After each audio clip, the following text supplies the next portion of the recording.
God gave you 2 ears and 1 mouth for a reason. Brian Rudy calling. Brian Rudy's calling me. All right, everybody ready? Andy, you good? All right, staff ready? All right. Go ahead and get started, everybody, for the City Council work session for October 17, 2023. First item on our agenda for this evening is the Proposition 123 commitment review. We'll hear from staff. Good evening, Mayor and Council. We have a few items here to talk about tonight. The first one being the Proposition 123 conversation.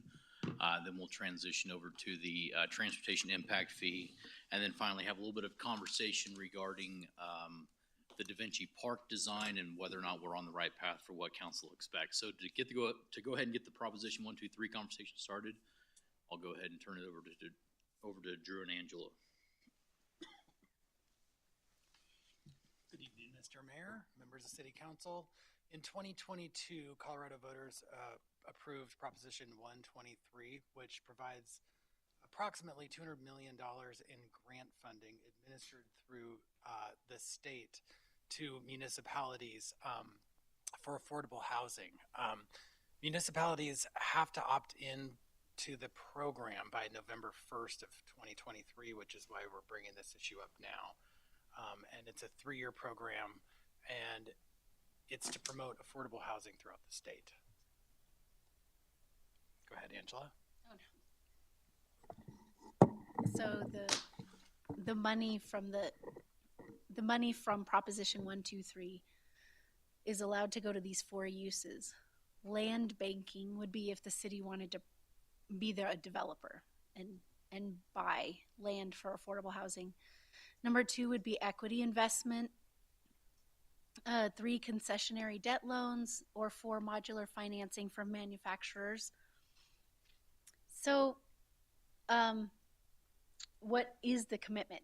The commitment is they do 3-year cycles is what they're proposing. So you can do 1, 2, or 3 years of the cycle.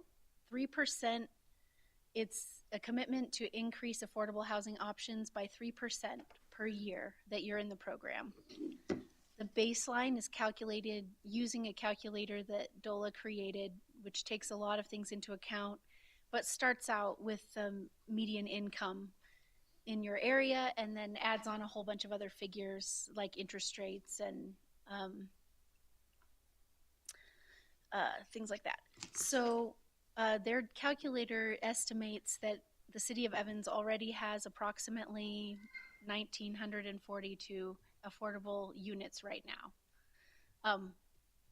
Most likely occupied. They're not empty units. It's just units in the city.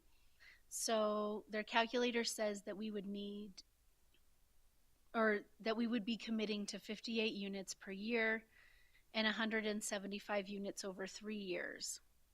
What the calculator says is the max price would be $415,000, and that the max rent allowed under the program to count the unit would be $1,196 per month. So the city is not interested in becoming a developer. There are lots of cities that have housing programs where they buy land and they try to come up with these programs, and they have whole divisions of staff that monitor this kind of thing. And we are not in any way implying that is anything that the city is interested in doing right now. The only real reason we're bringing this to you at all is that this proposition would allow developers to apply for grants themselves if they wanted to offset some of their developer costs. So if we don't make a commitment, then a developer wanting to develop in Evans could not go to the state and get one of these grants. And if we commit and we don't reach the 170, whatever it was, number of units, all it means is that we just couldn't apply for the grants for 2 years, which we aren't intending to apply for any of the grants anyway, as far as we know. What's interesting about this proposition is we haven't seen any of the actual details about the grants, or, I mean, we may not be interested in anything they offer us, but because the commitment is really low and there's no financial risk to the city, staff is suggesting we make a commitment, fill out the form, and see what happens. And if we don't, if it doesn't work, it's not really going to hurt us. Though we did have one of our developers approach us saying that they had kind of thought about applying for one of these grants to offset their water costs. And that's what got us even thinking about committing in the first place. So at the $415,000 price range, our Liberty Draw development has lots of units that would count. And there are 232 units in the first filing alone, and I believe almost exactly the same number in the second filing that staff is reviewing right now. So we're not that concerned about hitting the mark. Evans naturally tends to attract that middle range housing anyway. But if it would help our developers get some incentive to offset costs, maybe they would do other nice things too. So my question is, why does the city have to opt in based on your previous slide where it says the developers could apply for the grant? So are we applying for the grant on behalf of the developer? No. So why does the city have to opt in if the developer themselves can apply for the grant? And if they choose to do that based on how the market's driven, why would we want to consider yeah. Fair question. Well, the developer can't apply for the grant without the city opting in. So they can't use any of the grant money here unless we're a participating city. Well, it's because local government has to have like a commitment to the growth of the specific type, and we have to also annually have that commitment. So considering, as you mentioned, that we will meet that, obviously, and as we continue to grow, we have to meet that specific guideline. Well, I have a few questions, but I'm also saying that I'm against it just because of the very vagueness of this whole entire process here. We've got developers, yes, that would qualify, but they're already in the stages of developing, and we would have to anticipate that they would want to apply for these grants.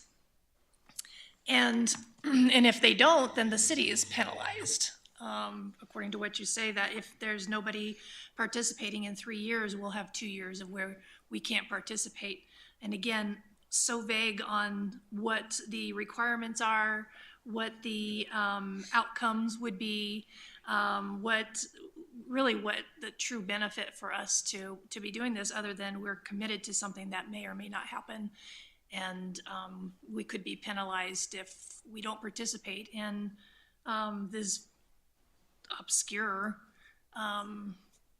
this obscure grant system that they've got for us. So I'm not for it. So based on it right now, as we know, Liberty Draw is starting to build, and you said that they would qualify probably for quite a bit, based on the price of their housing. So if we opt in, they could start taking advantage of that, or is it they would have to wait till their next phase since they've already started developing a phase right now? They would have to apply for the grants when the information becomes available, and as Councilmember Spears said, it's very vague. We don't even know what those opportunities are or may be. So that would happen I'm guessing in the new year. And they're already building now. We count units from the day you sign up. So say we opt in and just say for the next, we'll just go 3 years, we don't have any development. So then we get penalized because we didn't have any development, and therefore we wouldn't be able to apply for till after a certain waiting period again. It's not that we don't have development, it's that they apply for it. Right. Well, So what I would like to see Sorry. is that we acquire more information. CHAFA is a third party administrator. So, and CHAFA typically helps low income families as first time buyers, and they have a lot of resources for families. And I think there is information, but we clearly need more research on that and come back the 31st, we can't even come back. So can you provide us information on that? Because there is more information.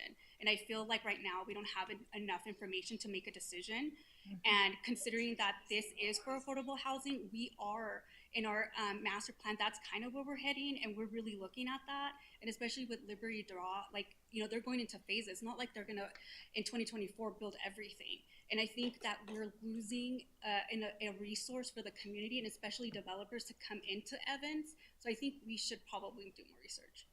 Well, one thing that's clear is that there's a November 1st, 2023 deadline to opt into the program for local governments. And then as to the criteria for the grants, I don't think from my discussions with other municipalities that the criteria for those grants has been set forth. I can send you state. information of people that you can contact if you'd like.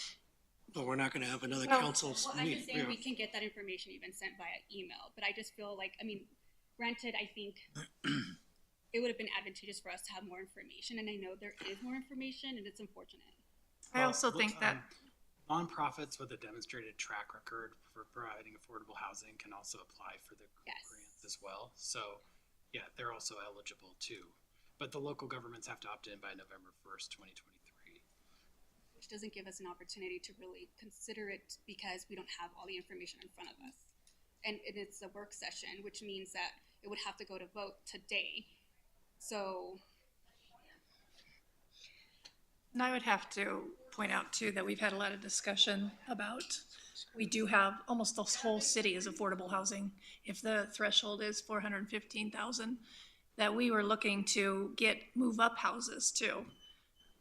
So if we're gonna incentivize this affordable housing, and I don't know, I mean, we need to also incentivize or at least leave an opportunity for people to have move-up houses too. well, of course, but this is just a resource. It's not like, you know, it's a resource for the community in the event that a developer, because ultimately we don't own land, developers come and develop. So they, you know, if they meet a criteria, then we develop what the criteria states based on what land is purchased. So since you've read quite a bit more than the staff has then, so what would be our penalty in 2 years or 3 years if we don't?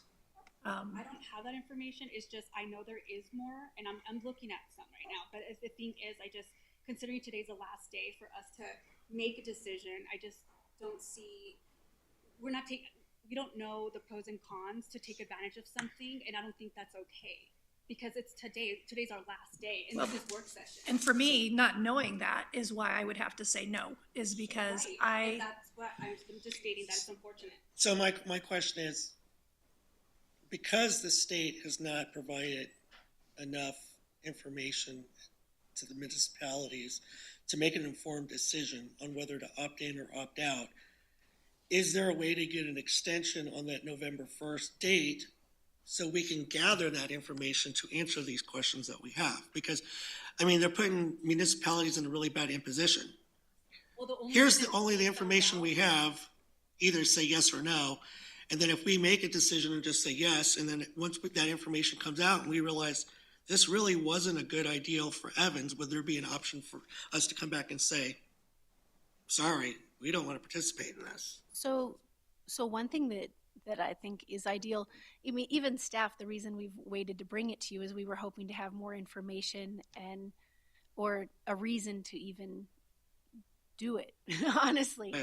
But Is that they're 1, 2, and 3 years. So if we don't commit this year, we can wait and see what happens with the program after the year, and we can be in that 2-year part of the phase if we decide we want to do it next year.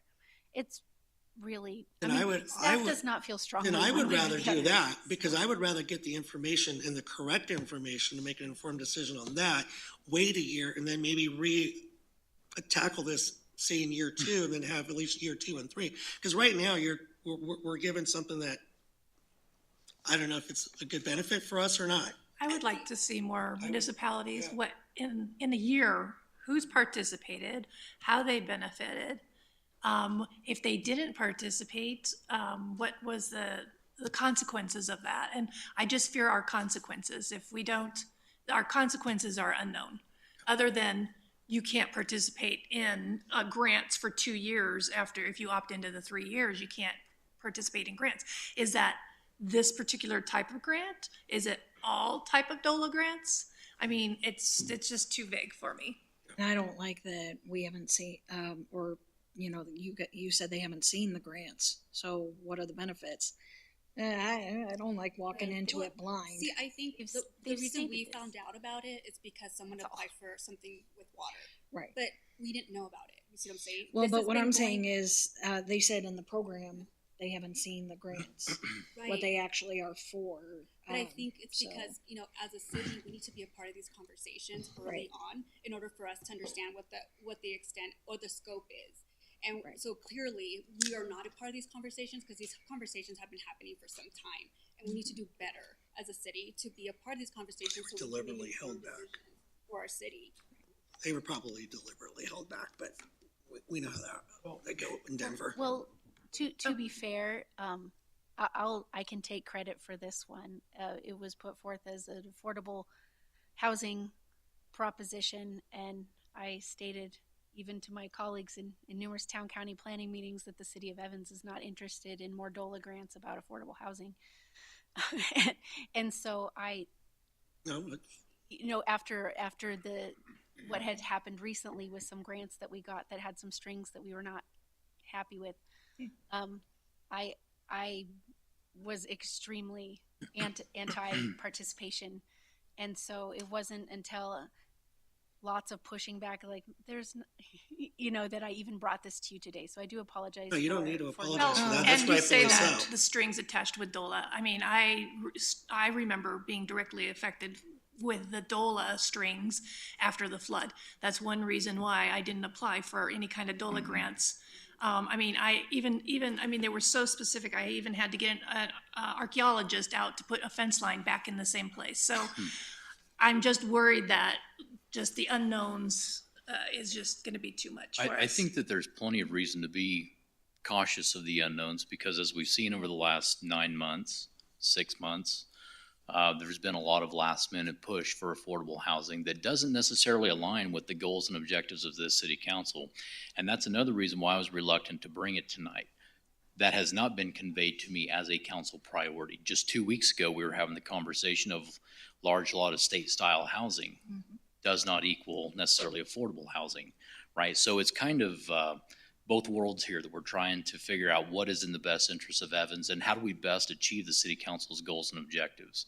So that was some of the reluctance to bring it tonight, not having that clear direction or clear interest from a majority of the city council. We can certainly monitor this over the next year and then bring it back. We can have conversations about this in the 2025 budget work sessions as it pertains to housing and stuff of that nature. Because then that'll give us some time to monitor, to figure out, who's, to your point, who is participating, what are the strings attached, and what do we need to be extra careful of. That way we're not necessarily committing to 3 years, but we can still take advantage of the project for 2 years. And I think it's not how can I say it? Based off our priorities, I think this is a resource situation. I think you're right. I think it could I be. think it's not access to resources important. Right. And stating a bias and saying, okay, we're not going to even entertain Mhm. the option is not okay. No, I would agree with that. I don't think that, and I'm not trying to say that we're all or nothing one way, one way largest state style housing.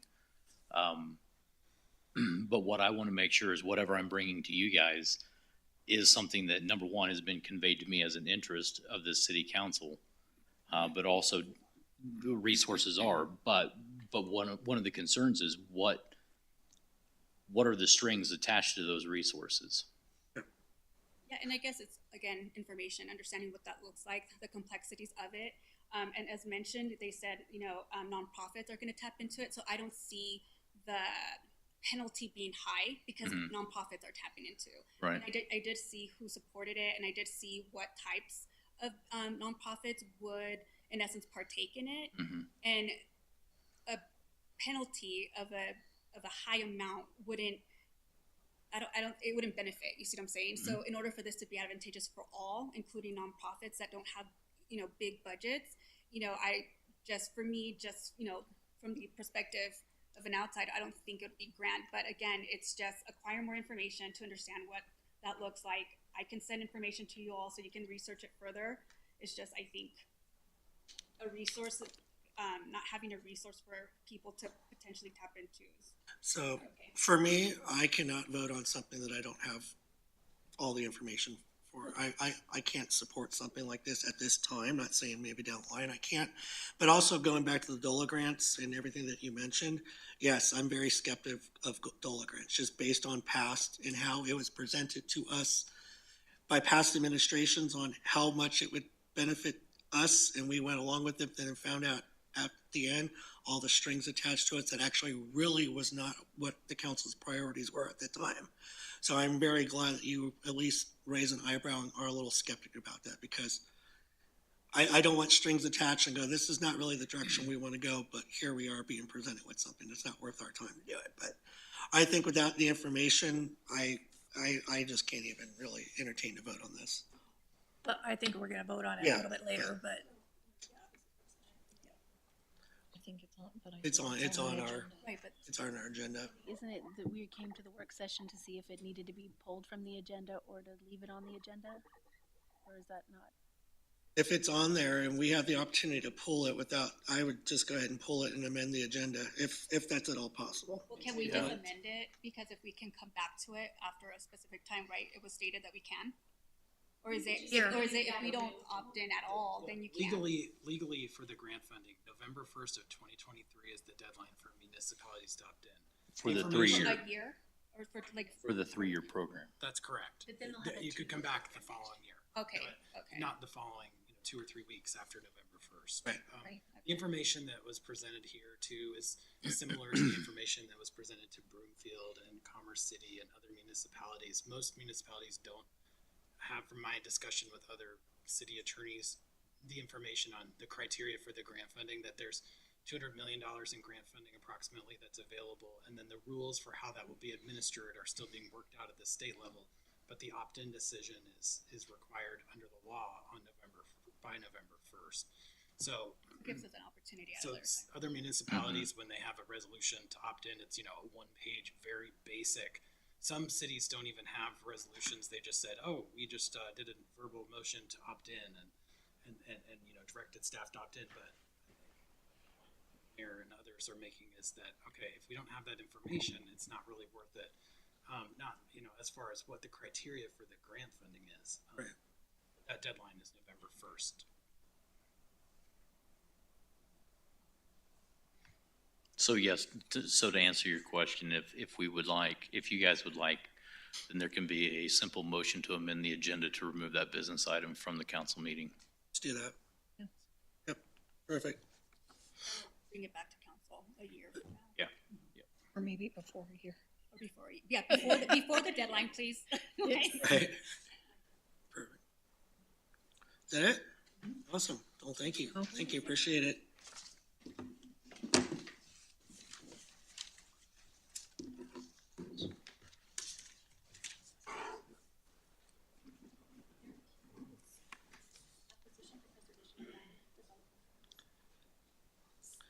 All right, next item, we have our transportation impact fee reports. And we'll hear from staff when they're ready.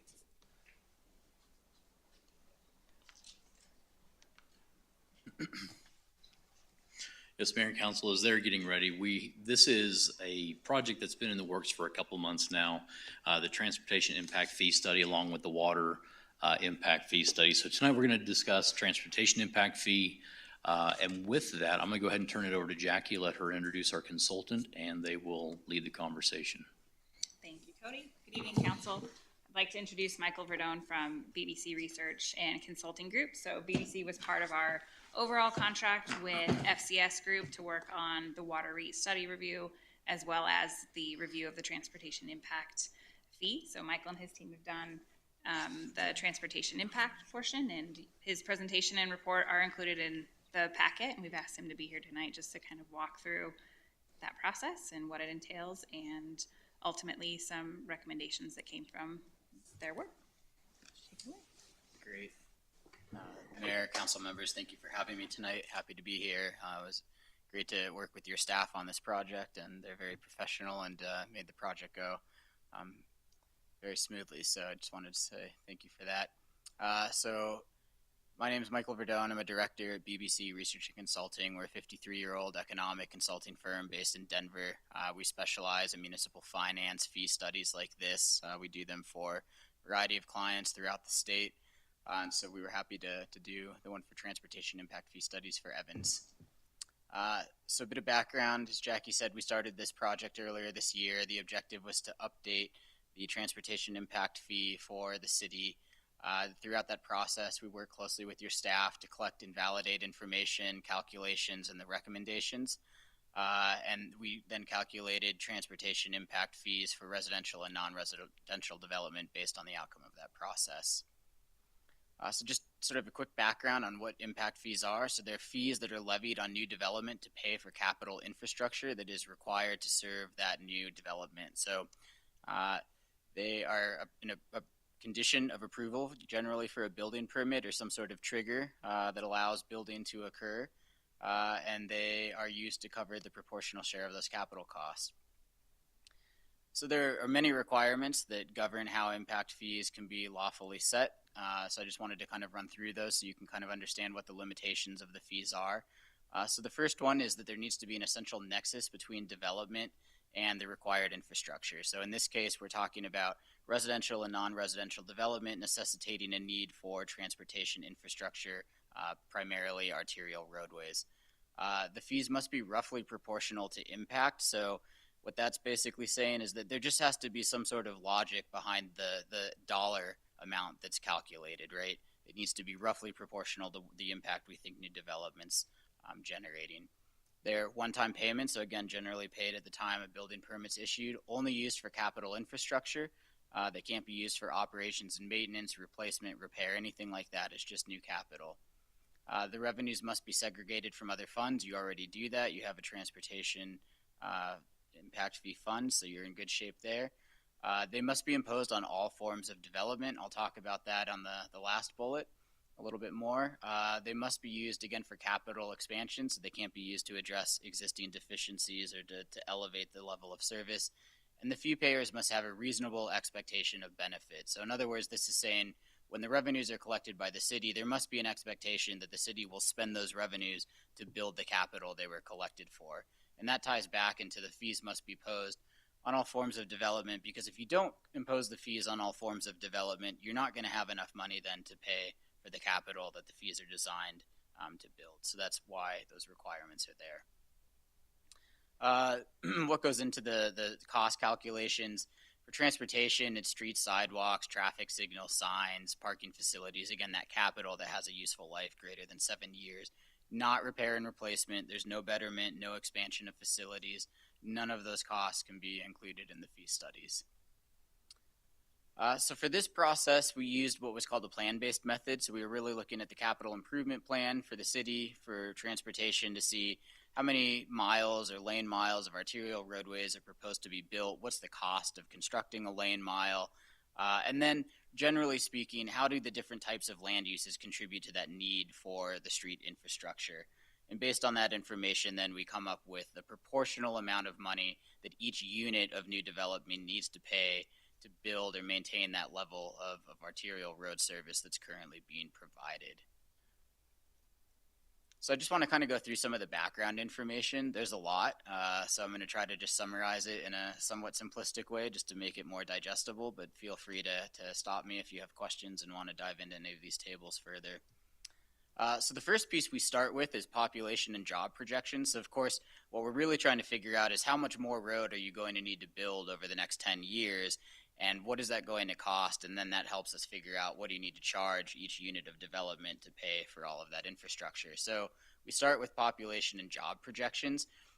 These are based on the City of Evans Multimodal Transportation Master Plan that came out last year. So that plan put forward population and employment projections out to 2045.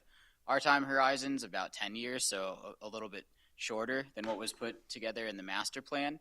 But nonetheless, that was the basis for these projections.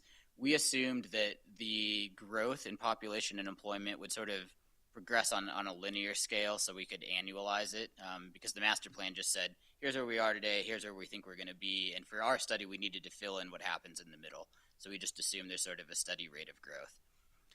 So that's what you see here.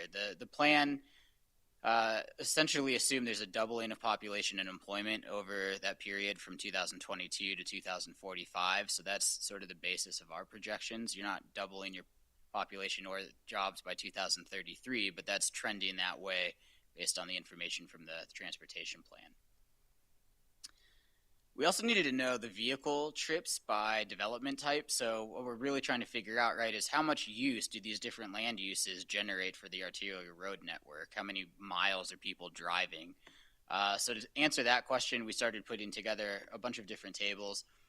So these two tables, the top one shows the number of vehicles that are owned by household, depending on the tenure of the household. So there's owner and renter occupied.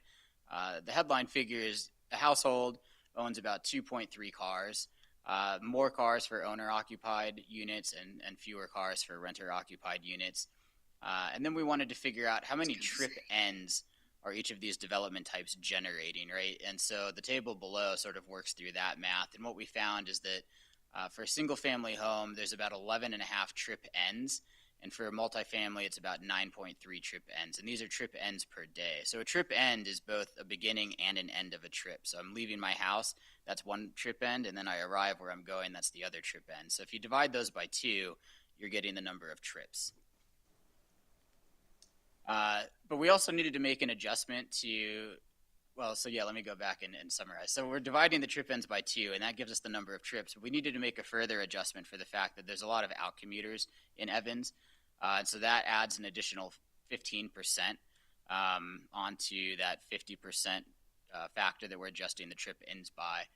And so this table just kind of goes through the math of how we get to that number. But roughly 96% of the employed residents of Evans work outside of the community, and 50% of those trips are 50% of those trip ends are trips. And so based on that math, we get to a factor of about 15% adjustment factor from the 50% adjustment factor. So that's kind of how we're making the commuting adjustment.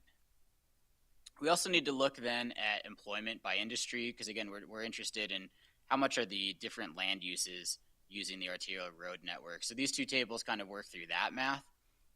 So we're looking at retail, commercial, office and other services, industrial and public institutions. We went to the census to find information on what share of the total employment is generated by these different sectors. And so that's kind of what that second column in the top table is showing. So retail and commercial account for like 27% of the jobs all the way down. You can kind of read it like that. That gives us an estimate for the total number of jobs per year in 2024 all the way through 2033 based on those projections from the Transportation Multimodal Plan. The table below then goes through a little bit of other math to figure out how much built square footage does that employment project will be built within Evans over that 10-year period. And so the second column of the bottom table shows the square feet per employee. That's information that is from the Transportation Engineers Trip Generation Manual. So we take that, multiply it through by the number of employees, and that tells us how many built square feet of non-residential development do we think we're going to get over that 10-year period. So this starts to allow us to understand how many trips are being generated by these different land uses and how will that change over time.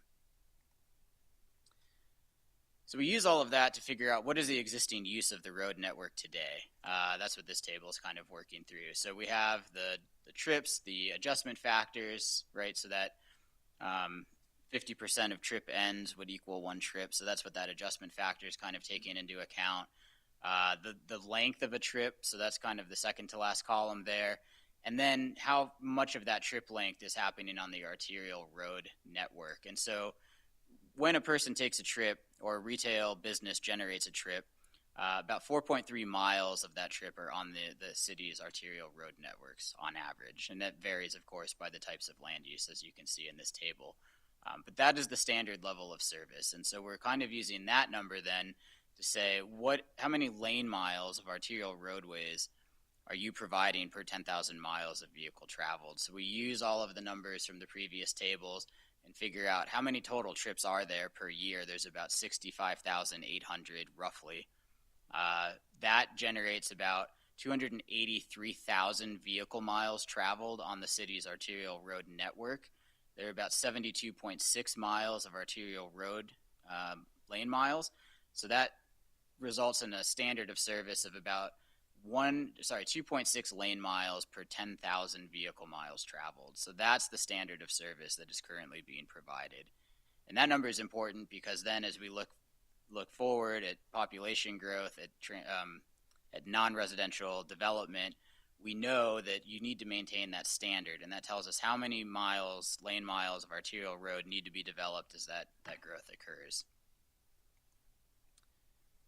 So our projection showed that we think you're going to go from about 283,000 vehicle miles traveled on the arterial road network today to something like 363,000 miles in 2033. Based on the current standard of 2.6 lane miles per 10,000 vehicle miles traveled, you'll need about 20.5 additional lane miles of arterial roadways to maintain that current standard of service. So all of this information then goes into the impact fee calculation. So what we want to do first is figure out how much does it cost to provide infrastructure to serve 1 vehicle mile. And so we're taking that 20.5 lane miles needed. The cost per lane mile is about $1.25 million, and that's based on the city's capital improvement plan for streets. So in total, you need about $25.6 million worth of capital to pay for growth-related arterial roadway improvements. We think the net increase is going to be almost 80,000 vehicle miles traveled. So if we divide the 25.6 million by that 80,000 miles, that gives us a net capital cost of vehicle miles traveled of about $321.28. So we take that and we basically allocate it back to each land use based on the distances that those land uses travel on a regular basis, and that then results in the proposed fee. So in this table, if you look at the column highlighted in blue, that's the proposed fee for each land use. So for example, a single family home would pay a transportation impact fee of $10,741.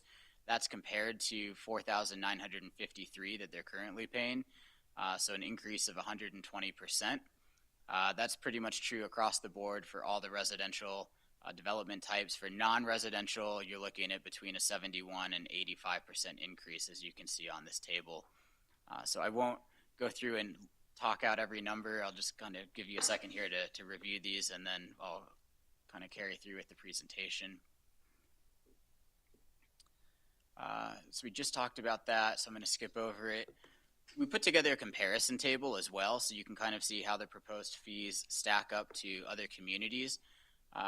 One thing to keep in mind here is that these types of comparisons can be misleading in the sense that it's not always clear what else is going on behind the facts. So, of course, impact fees are set in a political process, and there can be conditions in municipalities that result in them setting fees that are below their maximum allowable level. So without really knowing the details of each community, it's very difficult to say if this is the most they could charge or for some other reason they're setting fees below that point. The other thing I think that's worth pointing out, and we did in this table, is that cities are setting these fees at different points in time. And of course, as we know, things have gotten much more expensive in the last 2 or 3 years than they were even in 2020. So when we're looking at studies from 2017, or in the case of Longmont, 2016, it's really difficult to say what bearing, if any, those have on the actual cost of providing transportation-related services.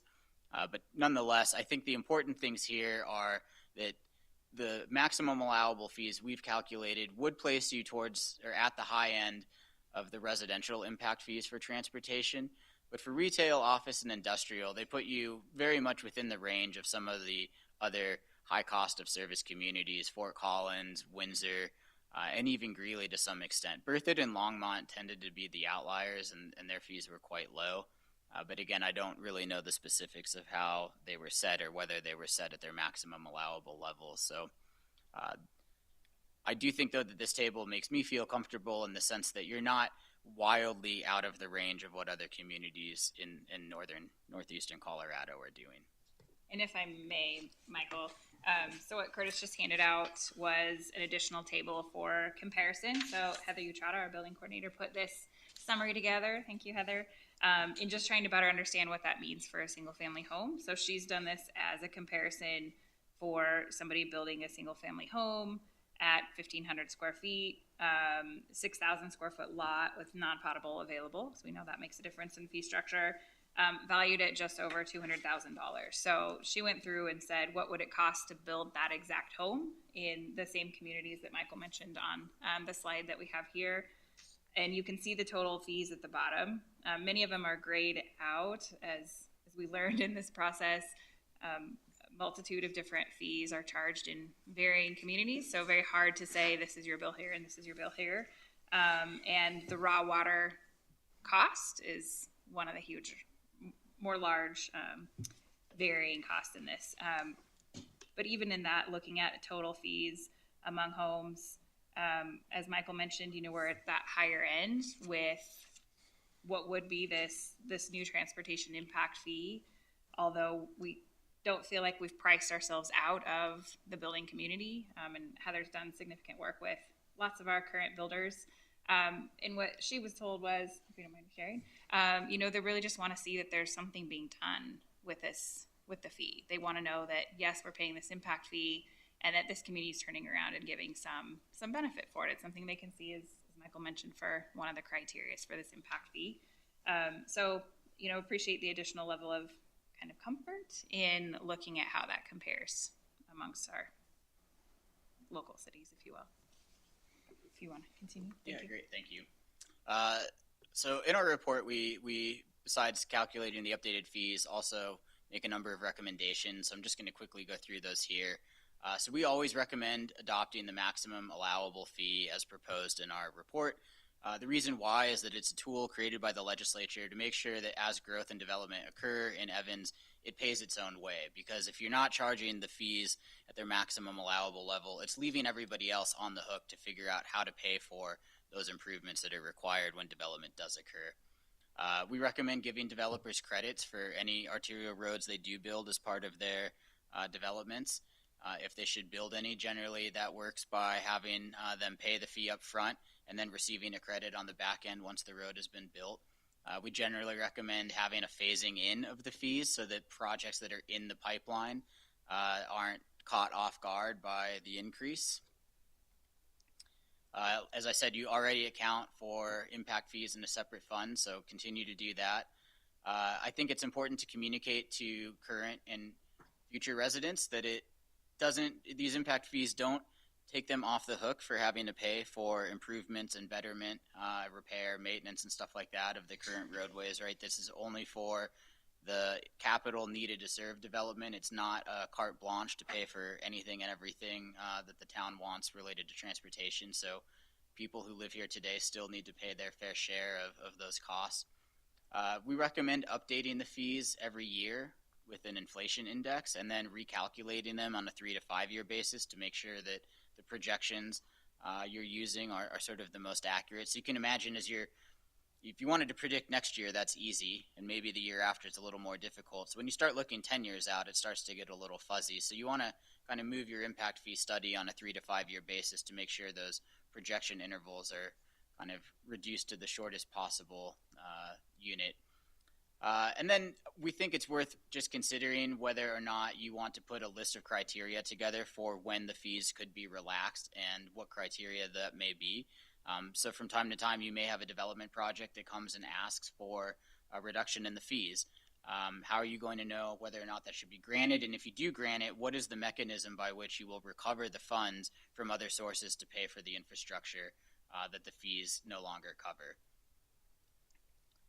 And with that, I'll stop talking and answer any questions, but I thank you for your time and attention. Great, thank you very much. Appreciate it. Great presentation. Any questions, comments? When was the last time we changed, raised the fees, did a study? When was that? Sure. So we have done annual inflationary increases, and the last time we reviewed this fee in total in this level of detail was 2015. Ooh, That's why our fees are so behind. We also found, Curtis worked pretty extensively on this project with us too. And through this process, we found a difference in the number of roadway miles that we did include in the 2015 study. So we feel like we've got the best information, the best practices, with Michael's guidance here, and the best fee structure as well. But it was pretty difficult for us to go back to 2015 and match exactly some of the data that was used in that previous study. So glad to have it updated and with data we feel good about today. But there was a difference that is contributing to the large increase in fee that we're recommending above what we're at today. any other questions, comments? I have a couple. In your calculation of trips, were you calculating also commercial vehicles that were just traveling through? Yeah, so all of that kind of gets caught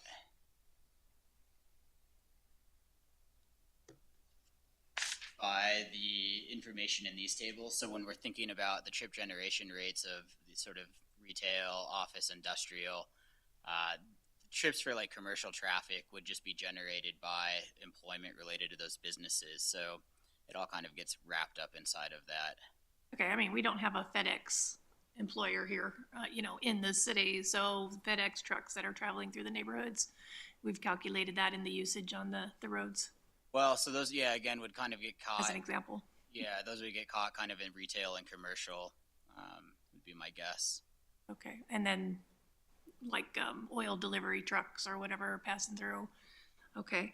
I think one of my comments is probably to the rest of city council on the calculations that you had per vehicle per household. Did you see us? Yeah, I saw that too. Yeah, no, it's gonna be, I'm sorry, I Yeah, was no, kind of stuck yeah. on this for Yeah, a while same here, because we had a lengthy conversation a few weeks ago over what was the appropriate spaces or vehicles assigned to the home. So 2.3 was very interesting for homeowners, and then just right under 2 for renters was kind of a nice thing for us to get a little bit of a validation on. Yes. So, anyways, I have no other questions. I'm very happy to see that we have this study. So, I can see the logic behind the 2.3. I mean, granted, at this point, it's not the 0.3 parking spot. It's for a figure, Otherwise, I'm like, either we round down or round up. But I do agree that I'm glad that we're assessing this, because I know we're always trying to figure out like how can we help our city, especially when it comes to the infrastructure component. And this is definitely how we can do that. But I was noticing in this breakdown, there's a school impact portion. Mhm. So we have 5 schools. So does that just, in essence, we just disregard it, that it's a school, and just use it for capital improvements regardless of, or does that school impact has to go directly to the improvement of schools?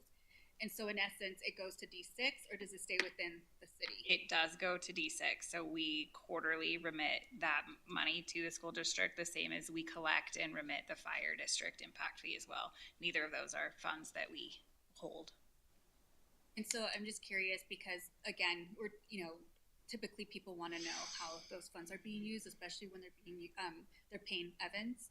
So I'm curious, how often does those funds get utilized for the maintenance of the schools within Evans? Sure, and I'm sure it's information we can ask the school district for. The city approved a resolution about 2 years ago, I believe, to adopt their methodology for us to be able to collect that fee on their behalf. And I think at any point we could probably ask for that level of detail. Well, and if I can kind of piggyback off that, I would love to have more of an in-depth conversation about our impact studies and what we can be using them for. Mentioned something about the road impact and, you know, how it has to go to the roads. But again, talking about the parking, you know, in addition to the roads, if we could use it for extra parking, you know, on the sides, you know, guest parking or whatever. I mean, I would like to take a look at this and see where we can better our communities with these fees. Absolutely. No, I agree with that 100%. No, and you know, this presentation was great. One of the things I really like is, you know, we've always tried to find ways to minimize the impact on our current residents. You know, I know we have to pay for infrastructure improvements. I know there's a lot of things that we have to pay for as a city to provide services, but it always shouldn't fall on them to pay for their future growth. Growth should pay for itself and contribute to that. So very good presentation. I'm in favor of something like that. I would definitely like to look at our other fees and how they're utilized. Exactly what she said, and just kind of continuously look at that, whether it's a year-by-year basis or every couple of years, to see where those fees are actually going and where we need to adjust and where we could possibly better utilize some of those monies for improvement. So, Yeah, I just don't want to have this information from this study sitting on a shelf right, again. exactly. I would like to be able to use it, and I don't know if Tammy had anything else that she wanted to say with that. She looked like she wanted to chime in. She's like, I said mine. Put you on the spot. Yeah.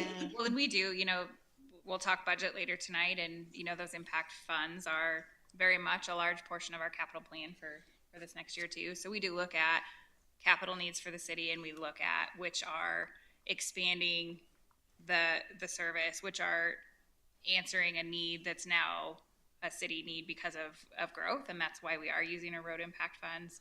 That's been really heavily used in 37th Street and in 23rd Avenue extension. And as we're extending those arterial roadways, we are utilizing those dollars any chance we get.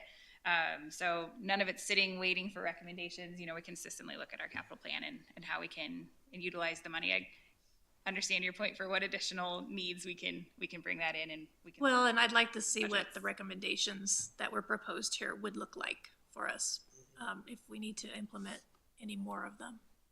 So most of them are also just known capital needs. So we really looked at that capital plan and what is it that the city is aware of today that we need the money in the next 30 years because those needs will become true due to growth. It's kind of an ongoing thing every year.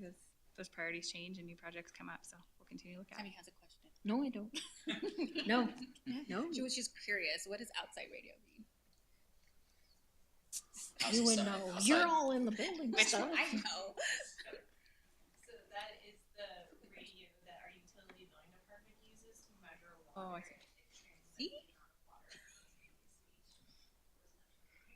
I was just looking because nobody else had it till the very end in Longmont. It's wrapped up in the overall water fee, or it's not something that's paid for the permit, so the developer purchases on their own. Okay.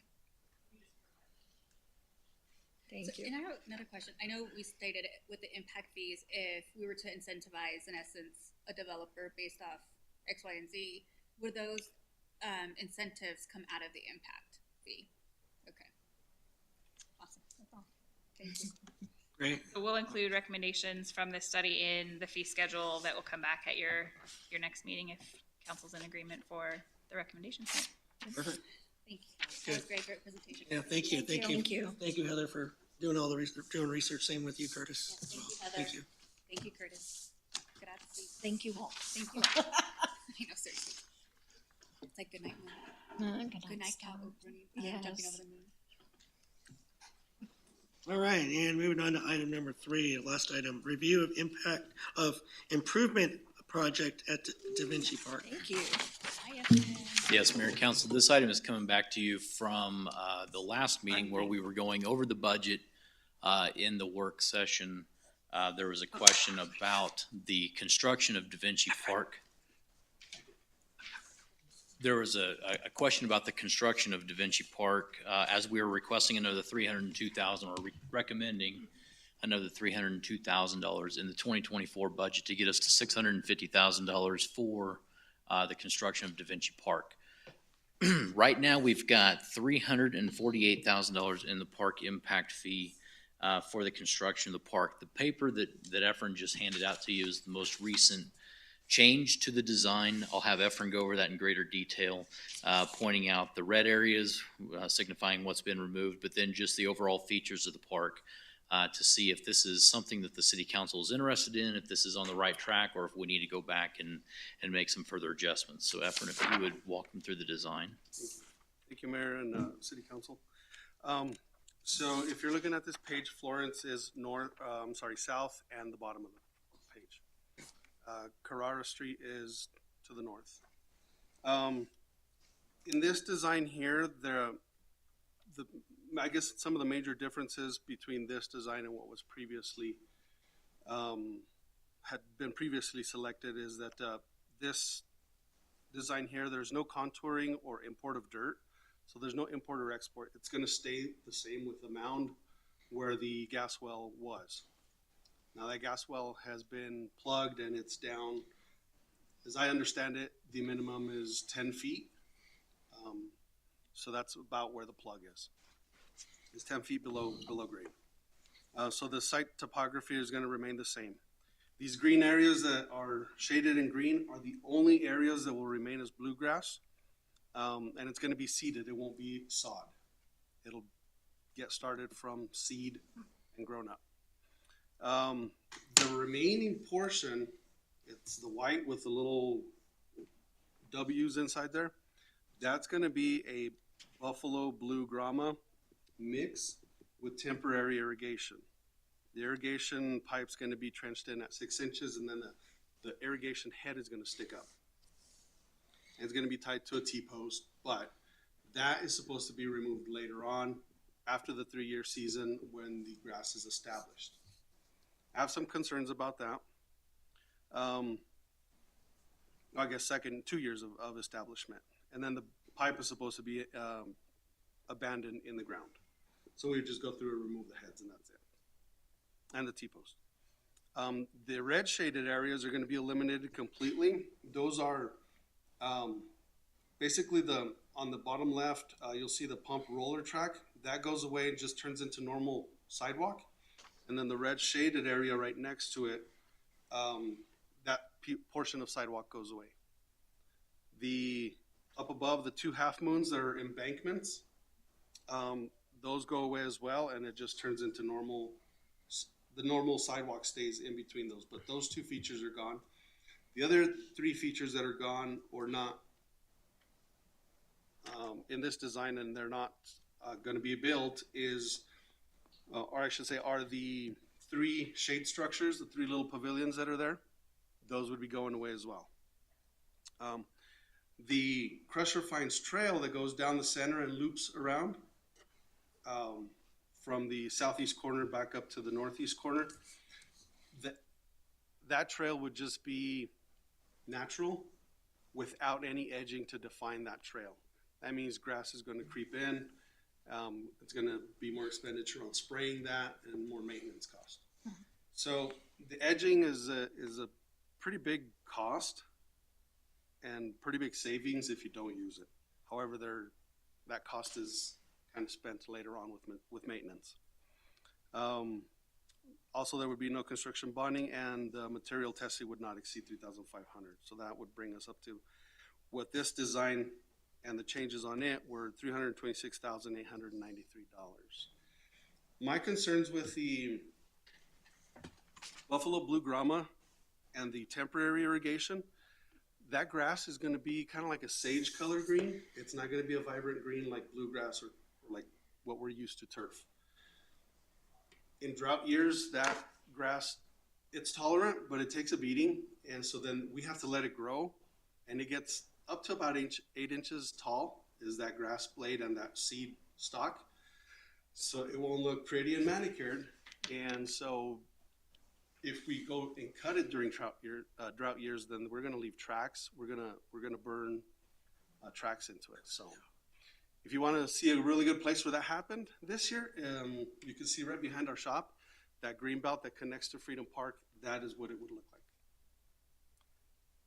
I don't know that this was all explained to you previously. No. And so I had reservations when it was time to come to terms with this and to get it built out. So then that's when I came to Cody and requested more direction. And so that's why we're here today. One more thing with that buffalo grass too, they get the little shoots that come up and then it blows off in the wind. Yep.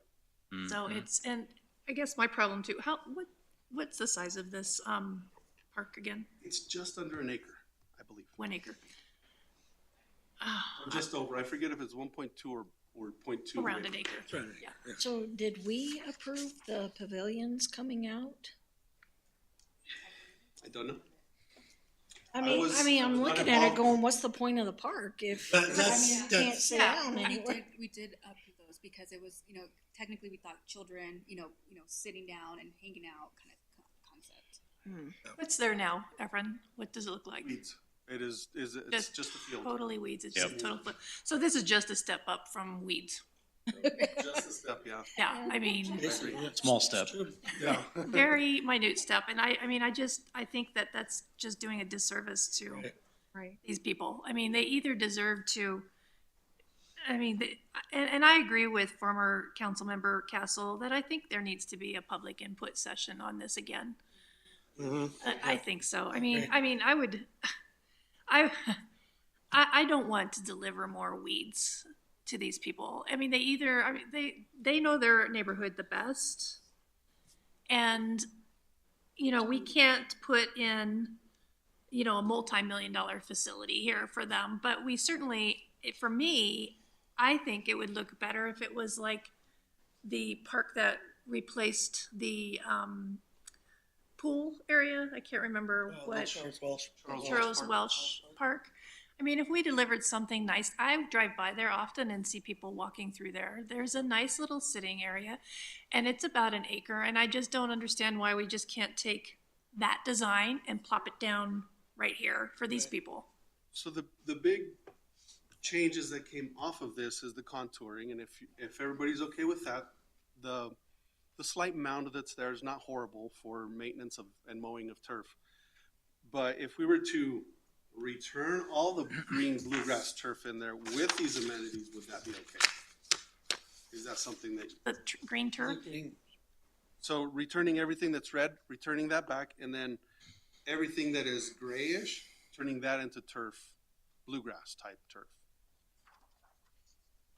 I mean, I just think my personal opinion is, and it's also based off of some fear of fire myself, but I mean, we've got this brown patch for these people that they can't enjoy.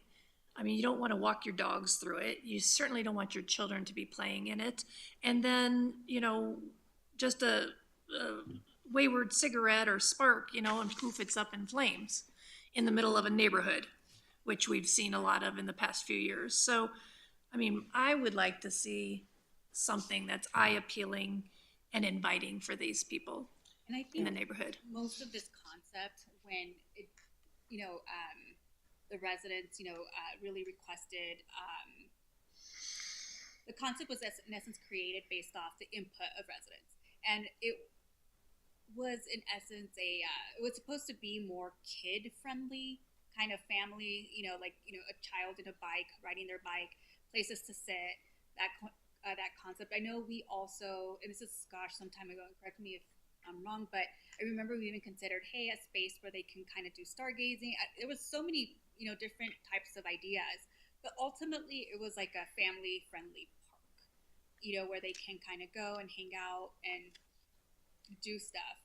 But I do think, and I do agree, what was mentioned, Councilmember Spear, if it goes back and see what our residents would like, it would be great. So we have better direction. So when originally did this come before us? I can't remember. 2020. Yeah, it was 18, 19? I was on council, so I know. So is Amanda. 18, 19. 19 is. So we've now we're in 2023, we still don't have a park. Yeah, their needs might have changed. So I agree. Either put something like what we have over in Welsh Park there on, or let's take this back and get some more community input, because again, the original concept, and we're changing the concept, is that concept that we have now and what we're discussing going to meet their needs? Yes, it's better than a weed patch that we have over there and the overgrowth, but what do they want? So, staff were directed to, basically, the two concepts that Confluence provided us was put out on a survey. Confluence, which was the low bidder and awarded the contract for the design, came back and integrated all those responses from the survey. And this is what they came up with all of the grass and all of the shade structures and the pump track. That's what, This is, okay. as I understand, what was accepted. Then that came at once we went to quotes, they were off by $250,000 on their opinion of cost. And then that design that was approved was value engineered to this, what we have now. Those, that RFP went out in 2021. So yeah, I mean, Costs were high in 2021. Yeah, They were. they were. There's a lot of construction costs that have gone down now in the 2 years. I'm just stuck on, I'm assuming the circles are trees? yes, Existing trees or planted trees? planted trees. There's Here we one go right with the there. planted trees. What's that? I said, here we go with the planted trees.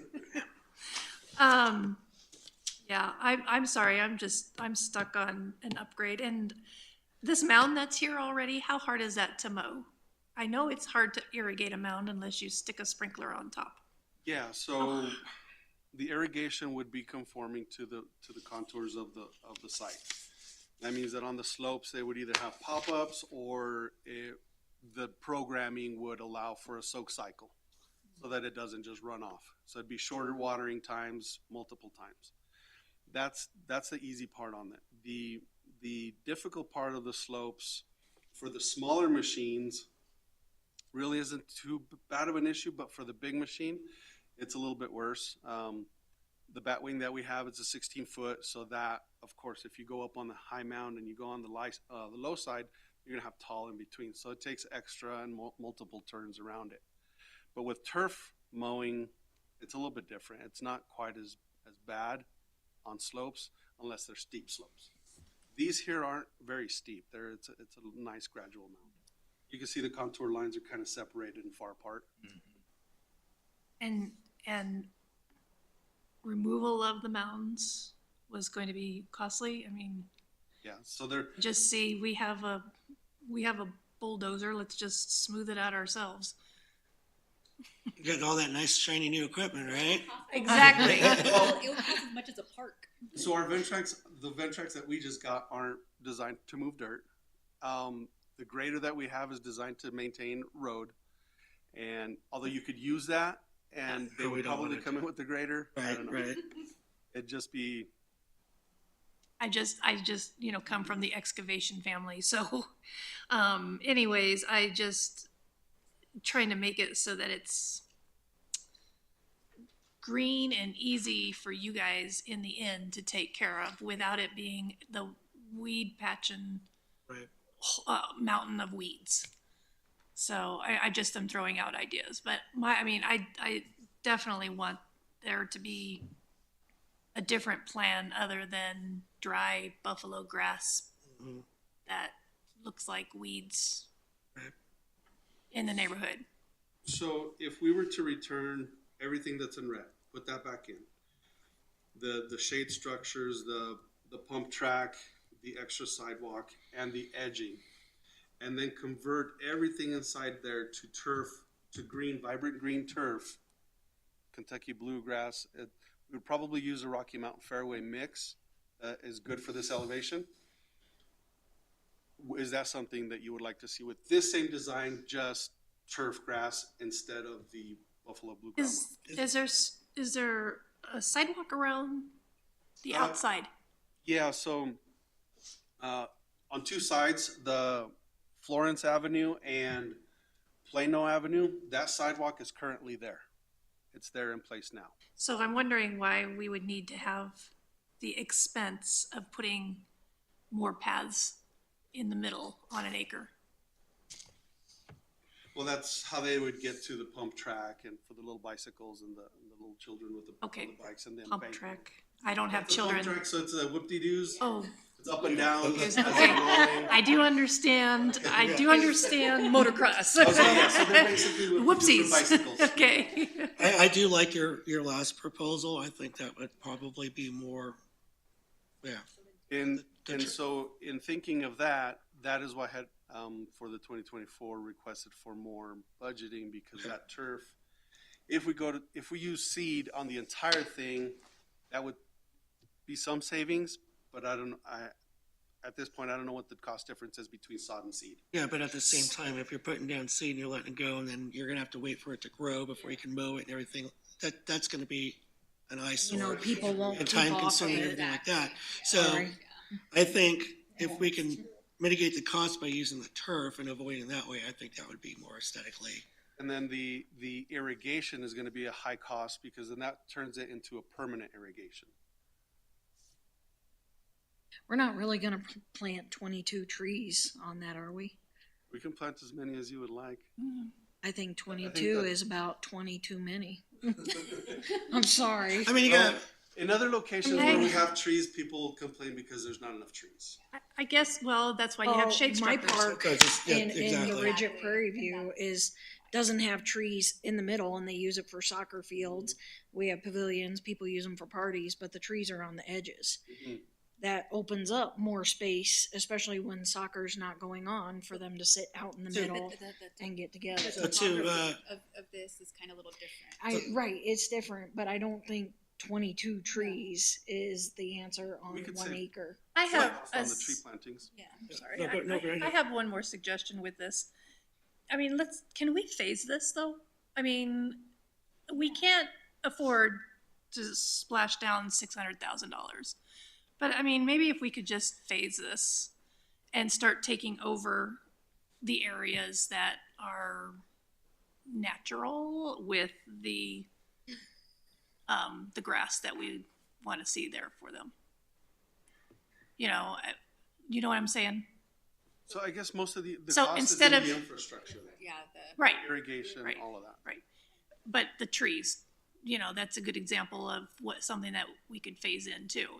These trees We are could doing reduce the good. trees, No problem. So let's do some more. Or maybe this area, there's, you put the irrigation in and everything, and we could only put bluegrass in a certain area this year, and then next year's budget put in a little bit more. I mean, I'm just saying that I know we're always all or nothing on everything. And I would like to be able to do as much as we can and then, have a stage 2 or a stage 3.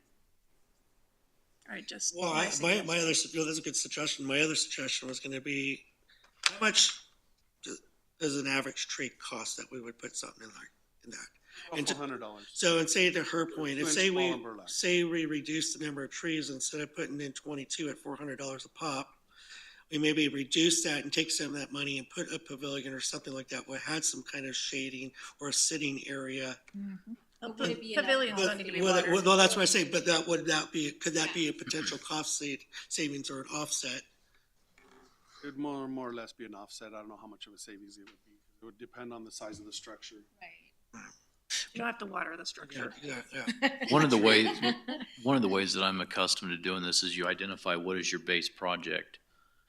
And then that is your base bid essentially, and then you have ad alternates. Yep. So if the Yeah. trees were gonna be an ad alternate, or if the pavilion structures were gonna be an ad alternate, and then we could look from that perspective as to what that project would look like in a phased manner.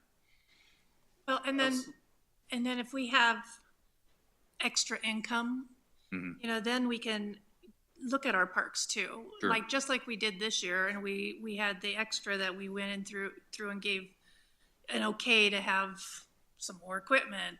Right.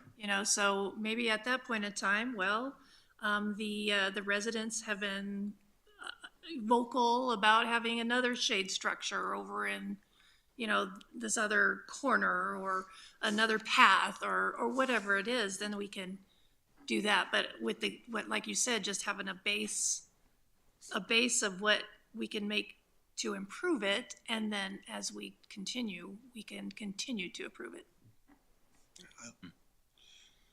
Yep. That still doesn't answer your question. But just so you understand that there's gonna be, in between the phases, there's gonna be Yeah. a portion of time where it's not gonna look good. It doesn't look good now. So So then, any kind of improvements or any kind of movement towards improvements, I think will be most welcomed. And even if it's going to be a year or 2 years before it's perfect, it's on the path to being perfect, you know, to being usable. It's already been 3 years. I mean, it's another year. It's been more than 3 years. Yeah. Like, I agree. I mean, I think if we started out with the base and we kind of start to incorporate, say, the sidewalks, the trail kind of through it, and kind of getting that stuff going, and then slowly phase it in, whether that's adding trees or once we get that in there and go, you know, maybe instead of a tree or, you know, maybe turf grass or something, maybe we use Older or bushes. older rubber mulch, do something, you know, different rather than, I mean, I think if you lay the infrastructure down now and then slowly start phasing in, whether it's going to be a tree or pavilion or whatever kind of grass, if any, we could do that. I think first, we should probably, if we're gonna have this go back to the residents to figure out, we go do that first, and then based off what the feedback, then we come up with something, right? I mean, because wouldn't that be like the best course of action? So that was a question. There's a couple of different, I think, alternatives we're looking at here. Is number one, do you want us to go back and gain additional public input? You know, what is the desire today? Or do you want us to have this redesigned similar to the way it's shown here, except eliminate the buffalo grass for the Kentucky bluegrass? Either way, would we have to pay again for that design or? There would be work that we would have to pay for, yes. Well, I'm okay with, this was what was agreed on Right. previously, right? But we're gonna improve on it. What I'm worried about now a little bit is we bring it back, we spend all the time and the staffing and everything to do this, and then everybody is on board with, I don't know, expensive pickleball courts or, you know, If this is what was given to us and this is what they originally approved, and knowing that now, then yes, let's continue with this, but let's look on ways of either phasing it in or improving it. I definitely would rather look, if we're gonna go the grass route, that turf grass. I know it'll probably be a little bit more expensive, but I would rather have it at least an aesthetically, you know, pleasing looking park than something that's gonna wind up growing 8-10 inches before you can even mow it, and it's gonna be a lot of overgrowth because of that. Let's find a way to make that happen. Or whether it has to be phased in or we just do it all at once. so, of the 4 quotes that we received, Integrated Site Services was the lowest. Okay, They're the ones that did this redesign and removing stuff from the original design, right? They haven't necessarily been awarded the construction bid, I guess. They did this just based off of us asking the redesign. got it. That was 2021, right? So right now, Almost the recently project, the is. way, what we have budgeted is how much for this project right now as it is? 340. 340 or 348? We have 348 right now, 48. And we're asking for an additional how much? 302. Out of the park impact fee, park impact fund. how much is left in the park impact? That's what, It was, Yeah, budget book. yeah, it's. Okay, so we're not draining that No, down. drain it. no, Yep. there's a significant My amount concern. of What happens if we resources left in the there. design as proposed, but with the addition of the turf grass? That would be, in today's dollars, I'd have to request them to add that back in there. Would anybody have an issue with that? What, I'm sorry? As is, as it was just presented to us, but instead of the buffalo grass and all that other stuff, the turf. So you mean put the red areas back Back in in, exactly as mentioned. and do the nice grass all throughout? Less That would- trees. that would Because the also entail- redesign was because we told them Permanent. to take it out and make it less expensive for us. Well, it wouldn't.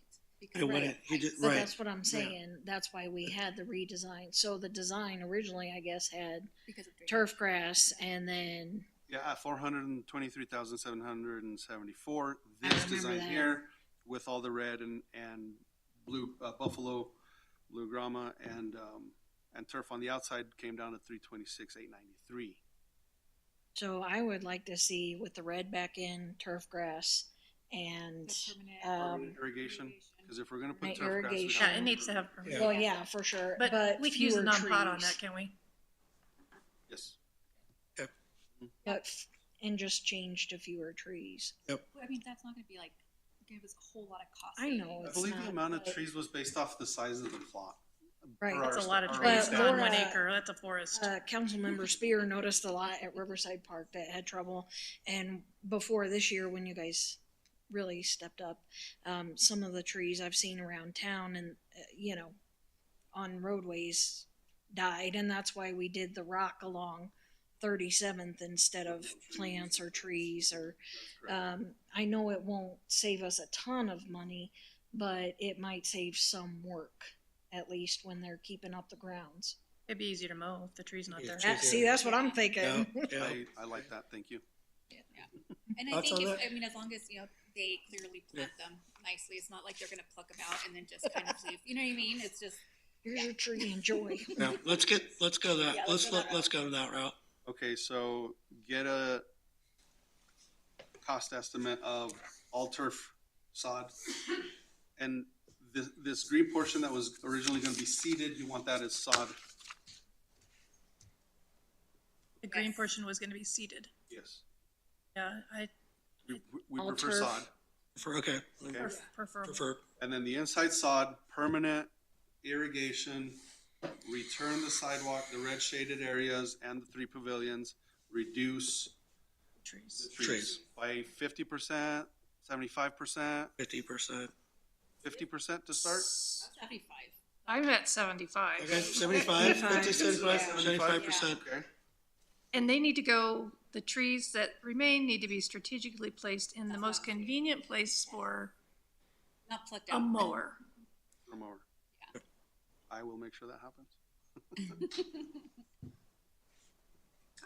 In agreements? Yes.